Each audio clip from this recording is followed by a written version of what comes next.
Hey everybody, welcome back to Whiteboard Finance. In today's video, I'm gonna show you the 5 best ETFs to buy and hold forever, even during nuclear apocalypse, okay? Even during World War III, you need to hold these ETFs. So I've been investing for over 20 years and I've made real money. I've also lost real money. And I've watched people overcomplicate this so much. You are only gonna need these 5 things to buy and hold forever. I promise you, stay tuned. Every solid structure starts with a foundation. Look at this unbelievable picture of this house. So you have the ground level right here, and underneath we have the foundation. So you don't frame the walls before you pour the concrete, obviously. So the foundation of my portfolio and what I'd put it in first if I started over today is either VTI or an S&P 500 ETF.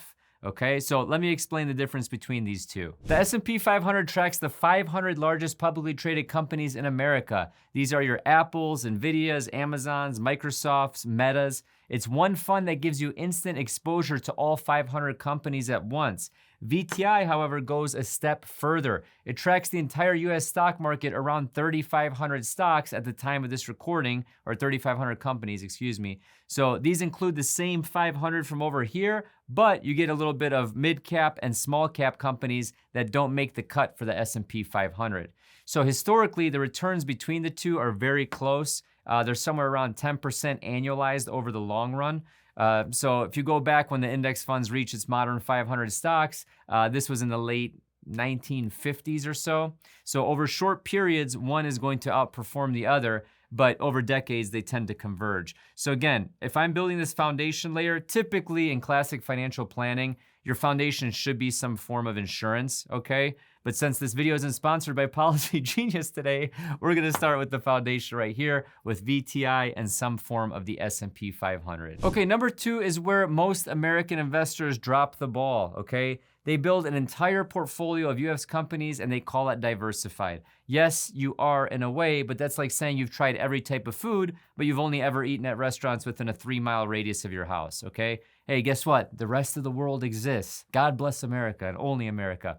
So there's decades in history where you have well, actually, let me first introduce what this is.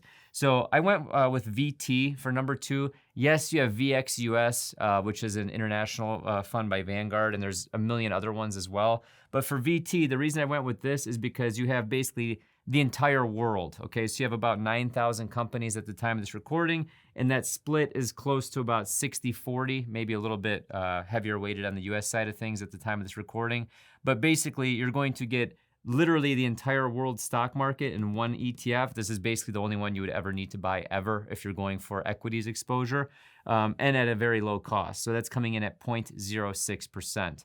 So there's long stretches where international markets have outperformed US markets significantly. I know a lot of people aren't aware of that, but you have the 1970s, the 2000s, it happens. So VT is a single fund that gives you exposure to roughly 9,000 companies, as I mentioned, across the entire world. So the US makes up about 60%, like I said at the time of this recording, and the international component is about 40%. And that 40% is spread across developed and emerging international markets. So you have Europe, Japan, Canada, Australia, and emerging markets in Asia, for example. So when US stocks struggle, hopefully international holdings can kind of help balance that out.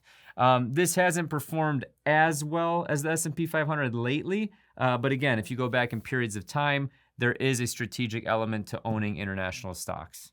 So as I mentioned earlier, the expense ratio is 0.06%, okay? This is 6 basis points of a percent. So this is basically $6 for every 10,000 you have invested, okay? So it's an incredibly cheap fund to own. And the other thing is that it rebalances itself on its own. So you don't have to sit here and think, okay, do I need to add this? Do I need to add that? It's going to rebalance itself on its own. And for this kind of money, you can't beat that ETF.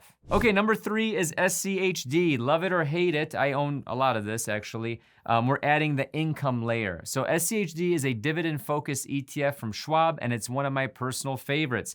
When you buy shares of SCHD, you're buying into a basket of high-quality US companies with long track records of paying and growing their dividends. Keyword, growing.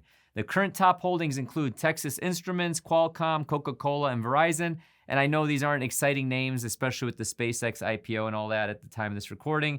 and they're definitely not going to triple overnight, but they've been writing checks to shareholders through thick and thin, through recessions, through pandemics, through rate hikes, through all of it. So SCHD's current dividend yield is 3.22% at the time of this recording. So if you have $50,000 in SCHD, you're collecting roughly $1,610 a year in dividends just for holding it. So it lands in your account and you can decide what to do with it, or you can reinvest it with DRIP, dividend reinvestment plan, if you will. So I personally reinvest it because it compounds over time and it compounds faster. And the nice thing is that by owning all these solid companies with solid dividend growth, the expense ratio is only 0.06%, just like VT was. The next ETF plays a critical role in my portfolio, but before we get into that, let's get into today's sponsor, Webull. Real quick, I wanna talk about where you actually do all of this because the platform matters more than most people think. This video is sponsored by Webull, and I wanna tell you about something that just changed for retail traders in a real way. The intraday margin rules just changed, and Webull was one of the first brokers to publicly support this. A $5,000 Webull account and a $50,000 account are now subject to the same margin rules regardless of account size. On top of that, Webull recently launched an MCP server, which means you can connect your Webull account directly to AI tools like Claude or ChatGPT. Your AI can read your watch list, analyze your positions, and surface insights without you having to copy and paste data between tabs. No other major broker is doing this at scale right now. They also have free institutional grade charting, real-time data, and paper trading so you can practice before risking real money, and their Vega AI sits right next to the chart explaining the reasoning behind what you're seeing in real time.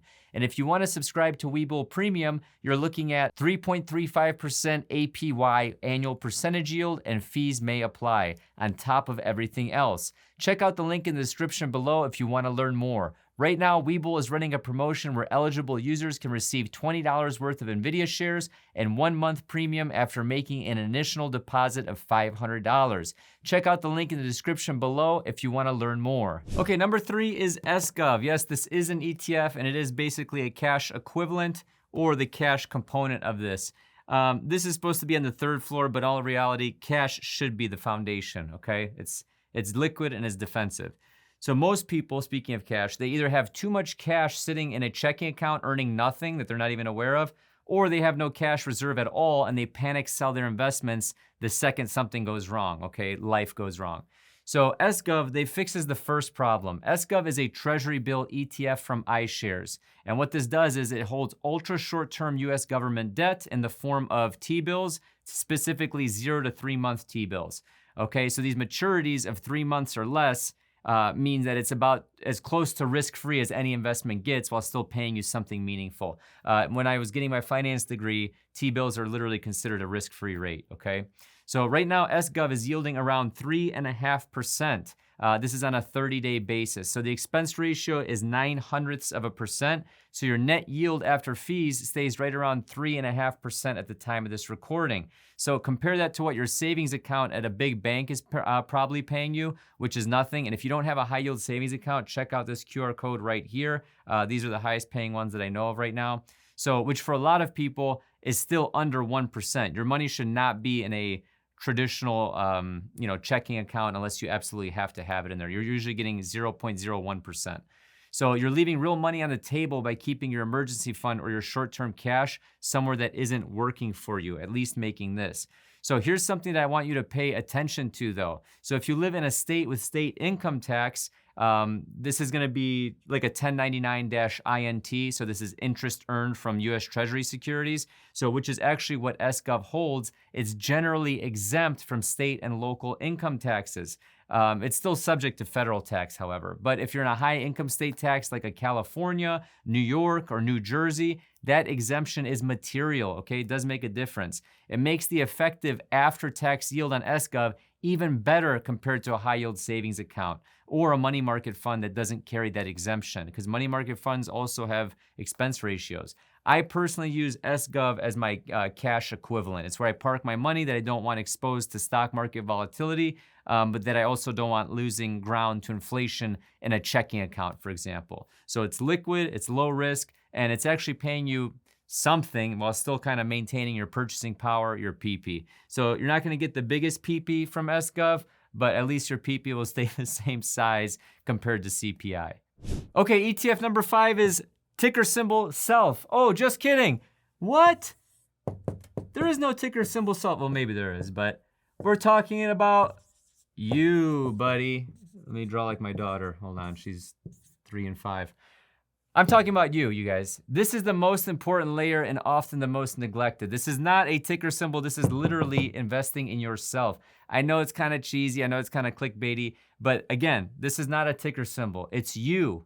And I'm not going to give you some, Tony Robbins motivational speech about believing in yourself. I'll just tell you my story, okay? I started this channel in November of 2017. I bought this whiteboard right here off of Craigslist. My brother-in-law and I, we held it on the roof of his Outback in October in Cleveland. We both, basically got frostbite on our hands just holding it all the way back to my house because it wouldn't fit in his trunk. This is actually a really big whiteboard. It actually goes all the way over here. So anyway, what I'm trying to say is you need to figure out something that you're passionate about. I've always wanted to be a financial advisor or a financial planner. I never scratched that itch. That's why I originally got my finance degree. Okay, this was in December of 2010. I actually graduated in one of the highest unemployment rates in recent history, and I had to sell cars. I never scratched that itch of becoming a financial advisor, so what did I do? I bought this whiteboard. I got a camera that I wasn't using. I thought I was gonna do like photography as a hobby, I'd take pictures of my wife, things like that. The thing was collecting dust. So I'm like, hey, I got this nice camera, I got this whiteboard, let's start teaching. So I started Whiteboard Finance in November of 17, and for about a year and a half or so, didn't make a penny, okay? And that wasn't even my goal, it was just to have fun, right? As a creative outlet. But ultimately in April or May-ish of 2019, I was able to go full-time, and I've been full-time on YouTube ever since. Is it a grind? Yes. Does social media suck? Yes. Do I hate making YouTube videos? Kind of. That's why I just try and have fun with it. But you need to invest in yourself. The reason I'm telling you my story is to inspire you to take action to find your own niche. I've always been passionate about personal finance. I may even consider going back to being, going back to my original goal of being a financial planner, a holistic financial planner. But this YouTube channel has helped me scratch that itch for many years. And I've done well for myself, thank God. I've been very blessed. And also, thank you for watching me after all these years. So thank you for all that. I just want to reiterate that this is not an ETF. You need to find something that you're passionate about, especially if you're not fulfilled with your day job. Okay, so my thoughts at the end of the video, as always, talking to you like a friend. When I look back at how I started investing, the problem wasn't that I picked bad stocks, even though I was picking individual stocks. Again, I was 18 years old. I had no idea what I was doing. The problem was I had no system. I was just basically gambling with what little money I had in high school and college. So I was throwing money at things without understanding it. Once you take a look at these best 5 ETFs, really 4 in this case, what I'm trying to teach you is how to diversify with a relatively broad-based equities portion with a little bit of cash. No, we didn't touch on bonds. No, we didn't touch on sectors. No, we didn't touch on certain tilts towards value or small cap value or anything like that. This is a very simple video just to get you started, okay? If you don't have a brokerage account, check out this QR code right here. Also, the 2 things I want to talk about always at the end of this video, if you want a true spreadsheet that will help you get your finances in order for free, it's literally for free. This is my 7-day roadmap. Again, it's just a lead magnet to build my email list. That's why I'm doing it, okay? Nothing in life is free, but it's literally free. So here's a QR code for that. And then whiteboardfinanceuniversity.com. As always, if you guys want to go live with me every Thursday at 5 p.m., if you want to see what I'm buying and selling, if you want to see literally everything that I'm doing, we have a chat room, we have courses, we have so much stuff in there. I do a terrible job of selling it because I'm not a salesperson. Check out whiteboardfinanceuniversity.com or the QR code right here as well.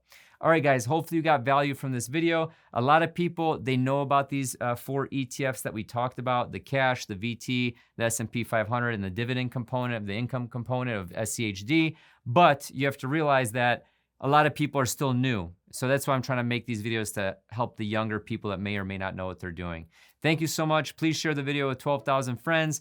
Smash the like button, the bell notifications, do all the YouTuber stuff. Well, 38 years old, can't believe I have to say this. I'm so sick of YouTube, dude. All right, guys, thank you so much and have a prosperous day.